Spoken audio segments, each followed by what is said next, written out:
आप देख रहे हैं शाह अलर्ट न्यूज। आपने बहुत अच्छी बात कही है और आपने बड़ा संघर्ष किया है मैडम। तो लेकिन आपने जो एनर्जी महिलाओं के अंदर डाली।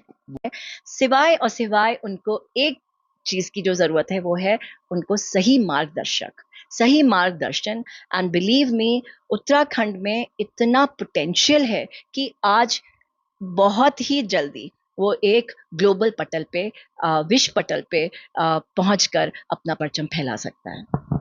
मैम सही कहा है आपने, कला सबके अंदर होती है, लेकिन उस कला को निकाल कर अपना मार्गदर्शन देने के बाद उस कला को सपोर्ट कर सड़क पर खड़ा करना, क्योंकि खुद से कभी भी किसी को ये नहीं दी कि तेरे अंदर क्वालिटी क्या है, आपने उसको तराशा है एक तरीके से।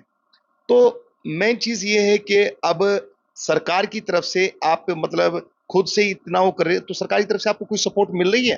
बिल्कुल, सरकार की बहुत अच्छी योजनाएं हैं जिनके तहत हम लोग काम करते हैं और इन महिलाओं तक पहुंच पाते हैं। सरकार भी हम लोगों को बताती है कि देखिए यहाँ पे ऐसा ऐसा है जहाँ हो सकता है, और कई बार हम लोग भी सरकार से अपने प्रपोजल्स भेजते हैं और उनको बताते हैं कि यहाँ पे स्थिति ऐसी है और यहाँ पे हम लोग ये काम कर सकते हैं।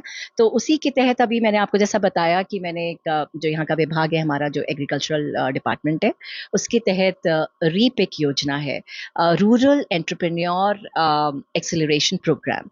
उसके तहत मुझे एक अपॉर्चुनिटी मिली, एक अवसर प्रदान हुआ। उसमें कई जो स्किल्स थी उसके बारे में मैंने उनको प्रपोज किया था सरकार को, पर सरकार ने कहा कि पहले आप एक स्टार्ट करिए। तो उसके तहत मेरा ये मानना था कि अगर मुझे गांव में ही जाना है, तो देखिए ये कहना बहुत आसान होता है, उन महिलाओं को आपने सिखा दिया और उनसे बोलो कि आप बिजनेस करो शहर में आके। ये बहुत नामुमकिन है, ये इस समय तत्कालीन जो इस समय हम लोगों की कंडीशन उसमें नामुमकिन है। तो मैंने बहुत विचार करके ये सोचा कि क्यों ना वो गांव में ही रहती हैं, वहां हम लोग अचार का काम क्यों नहीं शुरू करते हैं। आज आप देखिए इतने बड़े बड़े होम स्टेज चल रहे हैं, इतने बड़े रिजॉर्ट्स हैं, इतने होटल्स हैं जिनके CSR के तहत, कॉर्पोरेट सोशल रिस्पॉन्सिबिलिटी के तहत, वो इन महिलाओं को इतना सपोर्ट कर सकती हैं। तो मैंने शुरू से ही उनको ट्रेनिंग के प्रति जागरूक तो किया, लेकिन उनको ये भी बताया कि उनके द्वारा बनाया हुआ उत्पाद कहाँ कहाँ जा सकता है और उनको उनकी आय में कितनी वृद्धि, मतलब आय फिक्स ही नहीं होगी पर वो कितनी अच्छी आय उनकी हो सकती है, मतलब एक उनकी जो फाइनेंशियल स्टेटस है वो कैसे उसको इम्प्रूव कर सकती हैं। बस वही एक ट्रेनिंग थी जिसके माध्यम में उन्होंने ना केवल अचार बनाना सीखा है, पर उसकी पैकिंग कैसी होनी चाहिए, मार्क उसमें टैगिंग कैसी होनी चाहिए, उसको प्रेजेंटेशन कैसे करना है, इस सब का उनको हमने सीख दी कि वो घर के घर में रह के, देखिए भारतीय परंपरा को भी निरंतर बनाए रखना ये हम ही महिलाओं के हाथ में है, क्योंकि आज महिलाएं थोड़ा सा डगमगा रही हैं और थोड़ा सा उनका जो मार्गदर्शन है वो थोड़ा गड़बड़ा रहा है। तो ऐसी स्थिति में हम ही महिलाओं का ये दायित्व है कि हम उन महिलाओं को हमारी जो संस्कृति है उसको बरकरार रखते हुए अपने आप को आत्मनिर्भर बनाएं, ऐसी सोच के साथ उन्हें आगे बढ़ाना है। आप अचार की बात कर रहे हैं, मतलब एक तो अचार आम होता है कि आम का अचार, इस अचार को बनाने के लिए जो अचार आप तैयार करेंगे इसमें कुछ अलग है या वही नॉर्मली? मैं बताऊं, ये जो अचार है तो ये अलग हटके ही होंगे, तभी हम लोगों को इन बड़े संस्थानों के साथ जोड़ेंगे। वो ना कोई प्रेजर्वेटिव है इसमें, ना कोई ऐसा आर्टिफिशियल जो भी एलिमेंट है या कोई भी प्रोडक्ट है जो इसमें हम लोग इसमें मिक्स कर रहे हैं।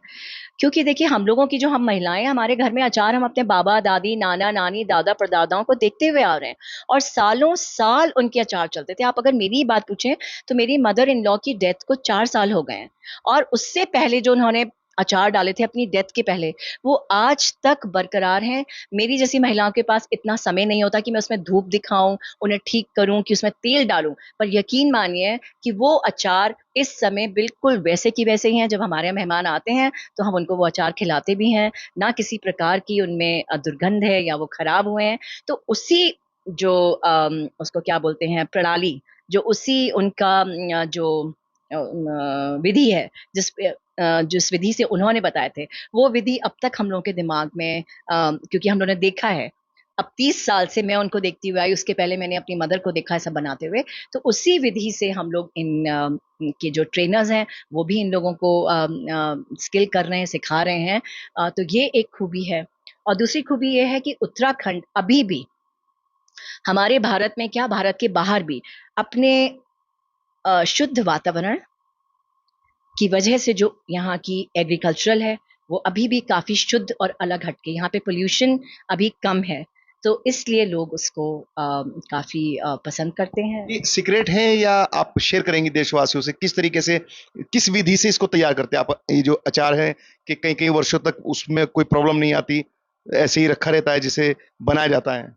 देखिए, हर आदमी साझा करता है अपने ज्ञान को, तभी उसका ज्ञान आगे बढ़ता है ना? तो हम भी ये चाहेंगे कि हमारे देश भर की महिलाएं, हालांकि ऐसा नहीं है कि अनेक हमारे प्रदेश हैं जहाँ पे महिलाएं बहुत अच्छा काम कर रही हैं, और जहाँ पे कई लोग हैं जो प्रेजर्वेटिव्स भी मिला रहे हैं जिससे उनको लगता है कि उनका बहुत समय तक अचार चले, पर ऐसा नहीं है। हमारे तो जो पैकिंग है, अभी अनफॉर्चुनेटली हमारे पास वो पैकिंग नहीं है। हमारी जो पैकिंग है, जो उस पर टैग होगा हमारा, उस पे ही महिला मेंशन करने जा रही हैं कि इसकी विधि क्या है, इसमें इंग्रेडिएंट्स क्या है और इसकी लाइफ क्या है।